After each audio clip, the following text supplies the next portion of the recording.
आज ही Doubtnut app download करें। Doubtnut पर होगा अब आपके सभी मैथ्स, केमिस्ट्री, फिजिक्स और बायोलॉजी डाउट्स का सफाया। बस अपने क्वेश्चन की फोटो खींचो, उसे क्रॉप करो और तुरंत वीडियो सोल्यूशन पाओ। Download now. हेलो एवरीवन, आज हम लोग इस क्वेश्चन को सॉल्व करेंगे। इसमें गिवन है spring of spring constant K is fixed at one end and has a small block of mass small m charge Q is attached at the other end. The block rests over a smooth horizontal surface. Block यहाँ पर smooth horizontal surface पर है। ये surface कैसा है? Smooth given है। ठीक है, अब a uniform and constant magnetic field B exists normal to the plane of the paper as shown in the figure. तो B outside the plane of the paper exist कर रही है। यहाँ पे डॉट है, इसका मतलब क्या है? Outside the plane of the paper exist कर रही है, इनसाइड नहीं कर रही है। An electric field E vector is equal to E naught I cap is E naught is a positive constant is switched on at t equal to 0 second. मतलब क्या कि जो E नॉट मैग्नीट्यूड की जो फील्ड है वो x direction में यहाँ पर एक्ट कर रही है। The block moves on horizontal surface without ever lifting of the surface. The block move करता है हॉरिजॉन्टल सरफेस पे और कभी भी अपना टच लूज नहीं कर रहा है ये ग्राउंड से। Then the normal reaction active on the block is. Normal reaction कैसे एक्ट करेगी, कितनी एक्ट करेगी, किस पॉइंट पर एसएचएम के, वो हमें बताना है। तो ठीक है, तो सबसे पहले हम लोग क्या करेंगे, इसका एफबी ड्रॉ करेंगे। सबसे पहले इस ब्लॉक का एफबी ड्रॉ करते हैं। देखिए यहाँ पर कौन कौन से फोर्सेस एक्ट कर रहे हैं। सबसे पहले इसका वेट एक्ट कर रहा होगा downward direction, vertically downwards mg, और फिर उसकी वजह से यहाँ पर डाउनवर्ड जो सबसे बॉटम मोस्ट सरफेस है वहां से n एक्ट कर रहा होगा। उसके बाद इस डायरेक्शन में कुछ kx फोर्स एक्ट कर रहा होगा, क्योंकि यहाँ पर E नॉट एक्ट कर रहा था। E नॉट की वजह से यहाँ पर इसको, क्योंकि ये चार्ज है, ठीक है, तो QE यहाँ पर एक्ट कर रहा होगा, जो इस पर चार्ज Q है, ठीक है, और इसका मास m है ही, तो m की वजह से mg एक्ट कर रहा है, और यहाँ पर kx एक्ट कर रहा है इसकी वजह से। ठीक है, तो ये t इक्वल टू 0 पे स्विच ऑन कर दी गई, तो मतलब ये वाला फोर्स एक्ट कर रहा है। और फिर इसके पास मान लीजिए कुछ v है स्पीड, तो उस स्पीड की वजह से इस पर मैग्नेटिक फोर्स लगेगा, क्योंकि ये चार्ज पार्टिकल है जिस पर चार्ज Q है और ये कुछ स्पीड रख रहा है, तो इसकी वजह से जो मैग्नेटिक फील्ड का फोर्स आएगा वो कितना होगा? QVB sin 90 degree. क्योंकि 90 डिग्री क्यों यहाँ पे? क्योंकि V और B दोनों ऑपोजिट, मतलब अलग अलग प्लेन्स में, परपेंडिकुलर प्लेन्स में। V इस प्लेन में है और B ऐसे आउटवर्ड द प्लेन आ रहा है, तो इन दोनों के बीच में एंगल कितना हो गया? 90 डिग्री। और V क्रॉस B करेंगे अगर हम, तो फोर्स कैसा लग रहा है इस पे, इस डायरेक्शन में मैग्नेटिक फील्ड फोर्स वो लग रहा है डाउनवर्ड डायरेक्शन के अलोंग। तो FB अभी डाउनवर्ड डायरेक्शन के अलोंग लग रहा है, जब ये V ऐसे है और B तो हमेशा ऐसे है ही। ठीक है, तो यहाँ पर n की वैल्यू मैं लिख सकता हूँ। सबसे पहले केस लिखने पड़ेंगे, दो केस बनेंगे यहाँ पर। जैसे हम लोग V की डायरेक्शन चेंज करेंगे वैसे ही यहाँ पे क्या होगा, वैसे ही इस FB की डायरेक्शन चेंज हो जाएगी। So when the particle is moving towards right, अपने इक्विलिब्रियम पोजीशन से, जब ये मीन पोजीशन से राइट डायरेक्शन में मूव कर रहा है, मतलब इसकी पास जो स्पीड है वो इस डायरेक्शन में है। ठीक है, तो यहाँ पर अगर मैं वर्टिकल डायरेक्शन में फोर्सेस लिखूंगा, क्योंकि वर्टिकल डायरेक्शन में एक्सेलरेशन 0 है, सो इन वर्टिकल डायरेक्शन में कुछ भी एक्सेलरेशन नहीं हो सकता, क्योंकि यहाँ पर एक कंडीशन गिवन थी। वो कंडीशन क्या है वो देख लेते हैं हम लोग। कंडीशन थी the block moves on the horizontal surface without ever lifting of the ground, मतलब कभी भी टच लूज नहीं कर रहा है। ठीक है, तो n की वैल्यू ऐसा कभी भी नहीं है कि 0 हो रही हो। तो यहाँ पर मैं इक्वेशन लिख सकता हूँ n equals FB plus mg। जब ये राइट डायरेक्शन मूव कर रहा है तब यहाँ पे जो फोर्स लगेगा वो कैसे लगेगा? V cross B। V vector इस डायरेक्शन में है, B वेक्टर आउटवर्ड डायरेक्शन में है, B वेक्टर यहाँ पे V वेक्टर इस डायरेक्शन में, तो V वेक्टर से B वेक्टर की तरफ हम लोग राइट हैंड की फिंगर्स को कर्ल करेंगे और जिस डायरेक्शन में थंब पॉइंट कर रहा हो उस डायरेक्शन में इसका मैग्नेटिक फोर्स की डायरेक्शन आएगी। तो यहाँ पर मैग्नेटिक फोर्स की डायरेक्शन आ रही है डाउनवर्ड डायरेक्शन में, और ये प्लस Q चार्ज है, तो इसीलिए क्या होगा कि जब राइटवर्ड मूव कर रहा होगा तब यहाँ पर n की वैल्यू क्या होगी? मैक्सिमम हो सकती है। और मैक्सिमम कब हो सकती है? जब ये मैक्सिमम स्पीड रखे, क्योंकि सॉरी यहाँ पे n लिखना चाहिए, n भी नहीं, n इक्वल्स, जब राइटवर्ड मूव कर रहा है उस वाले मोशन के लिए n equals QVB sin 90 degree plus mg। तो कितनी वैल्यू हो जाएगी? QVB plus mg। अब Q की वैल्यू कांस्टेंट है, B की वैल्यू कांस्टेंट है, M की वैल्यू कांस्टेंट है, G की वैल्यू कांस्टेंट, तो यहाँ पे सिर्फ V वेरी कर रहा है, तो n is proportional to V। तो जब V मैक्सिमम हो जाएगा तब n मैक्सिमम हो जाएगा।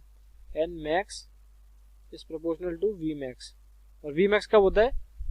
ये जब राइटवर्ड मोशन कर रहा होगा अपना इस डायरेक्शन में, इसके पास वेलोसिटी होगी मतलब, और ये अपनी इक्विलिब्रियम पोजीशन पे होगा, तो इक्विलिब्रियम पोजीशन में एसएचएम में ये वी मैक्सिमम होता है। अब एसएचएम बोला है तो एसएचएम प्रूव भी करना पड़ेगा, एसएचएम है ये मोशन, ठीक है।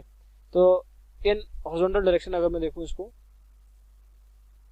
हॉरिजॉन्टल डायरेक्शन, तो क्या देख सकते हैं यहाँ से, देखिए हॉरिजॉन्टल डायरेक्शन में जो डिस्प्लेसमेंट है वो किस डायरेक्शन में है, इसका डिस्प्लेसमेंट इस डायरेक्शन में है, ठीक है। और स्प्रिंग फोर्स कैसे लग रहा है, इस डायरेक्शन में, तो q e minus k x equals m a, ये हो गया इसकी नेट इक्वेशन, जो नेट एक्सेलरेशन है इसका।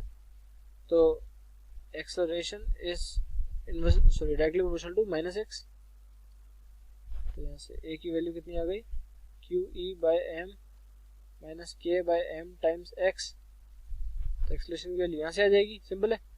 अब एक्सेलरेशन यहाँ से निकाल लिया, इसका मतलब क्या है, मतलब एसएचएम की हमने प्रोपोर्शनलिटी यहाँ पे प्रूफ कर दी है। तो एसएचएम कर रहा है, तो एसएचएम में जो इसकी इक्विलिब्रियम पोजीशन होगी, मीन पोजीशन होगी, वहां पर जाकर इसकी वी मैक्सिमम होगी। तो at equilibrium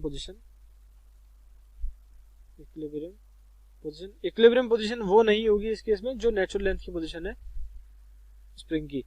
equilibrium position v equals V max for the particle speed wise, ठीक है।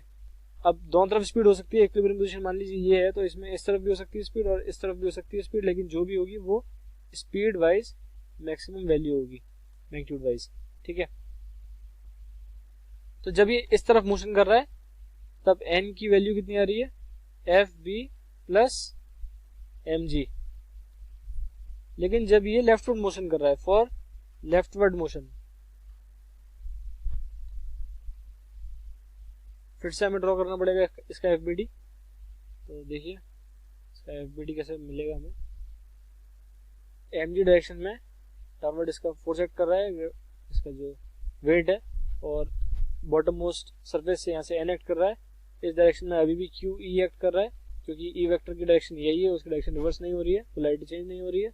और के एक्स जब ये इस डायरेक्शन में मोशन कर रहा है, ठीक है, तो के एक्स को मान लेते हैं हम लोग कि इस डायरेक्शन में लग रहा है नेट फोर्स, जिसका हमें कोई मतलब नहीं है, मतलब इससे हमें कुछ नहीं करना है अभी।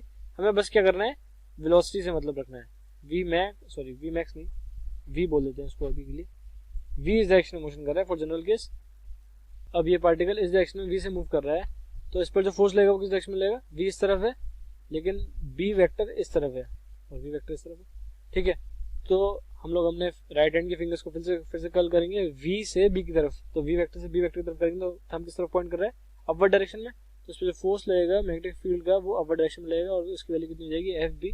तो एफ बी की वैल्यू आएगी यहाँ से क्यू वी बी, लेकिन इन दोनों के बीच का एंगल कितना है, वी और बी का 90 डिग्री, तो वो वैल्यू आएगी कितनी, क्यू वी बी, क्योंकि बी की वैल्यू चेंज नहीं की, क्यू की वैल्यू चेंज नहीं की, लेकिन वी की वैल्यू कंटिन्यूसली चेंज हो रही है।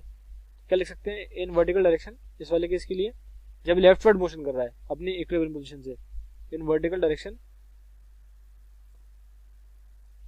यहाँ से कितनी वैल्यू आ जाएगी, एन प्लस, मतलब जो अपवर्ड डायरेक्शन में उन वाले फोर्सेस को हम लोग पॉजिटिव दे रहे हैं, n plus f b equals m g, n plus f b minus m g equal 0, क्योंकि यहाँ पे वर्टिकल डायरेक्शन में एक्सेलरेशन 0 है, कुछ भी एक्सेलरेशन अलाउड नहीं है। तो m g minus f b हो जाएगा यहाँ पर, तो m g minus f b को लिख सकते हैं q v b sine 90 degree, तो ये हो गया n equals m g minus q v b, ठीक है। तो यहाँ पर क्या है, n is proportional to minus v, जिसका मतलब क्या है, as v increases and decreases, क्योंकि एम जी में से कम हो रहा है, ठीक है। तो एन डिक्रीजेस, एंड डिक्रीज कर रहा है, इसका मतलब क्या है कि यहाँ पर इसकी लोएस्ट वैल्यू हमें कब मिल सकती है, जब वी मैक्सिमम हो जाए, क्योंकि यहाँ पे एन की वैल्यू 0 तो नहीं हो सकती, क्योंकि एन की वैल्यू 0 हो जाएगी तब क्या होगा, ग्राउंड से टच लूज कर देगा। लेकिन हमें यहाँ पर साफ साफ गिवन दी कंडीशन कि without ever lifting of the surface, मतलब क्या नॉर्मल डायरेक्शन कभी भी 0 नहीं हो सकता। तो as n can not be equal to 0 at any position of the particle, यहाँ पे क्या होना चाहिए कि m g minus q v b is non zero है कभी भी, ठीक है। तो इसको लिख देते हैं eight any position of the particle, eight any position of the particle, ठीक है। तो ये बात हो गई। तो एन इक्वल्स कितना हो गया, m g minus q v max, अगर मैं यहाँ पे लिख देता हूँ, टाइम्स बी, तो ये क्या हो जाएगा, एन मिनिमम, क्योंकि सब्ट्रैक्ट हो रहा है टर्म, वो टर्म सबसे ज़्यादा हो गया और एम जी की वैल्यू फिक्स थी, तो यहाँ से एन मिनिमम आ गया हमारे पास। तो मिनिमम वैल्यू कब होगी? जब वी वी मैक्स होगा। मैक्सिमम वैल्यू कब होगी? जब वी वी मैक्स होगा। लेकिन फर्क क्या है कि मिनिमम वैल्यू होगी जब एन सॉरी जो स्पीड है वो इस डायरेक्शन में, लेफ्टवर्ड डायरेक्शन में इसकी इक्विलिब्रियम पोजीशन से वी मैक्सिमम। और मैक्सिमम वैल्यू कब होगी? मैक्सिमम वैल्यू मिलेगी एन की जब वी इस तरफ होगा, वी मैक्सिमम, ठीक है। तो एन की मैक्सिमम वैल्यू मिलेगी और जब लेफ्टवर्ड डायरेक्शन में होगा तब एन की मिनिमम वैल्यू मिलेगी। सिंपल है। ऑप्शंस पे आते हैं।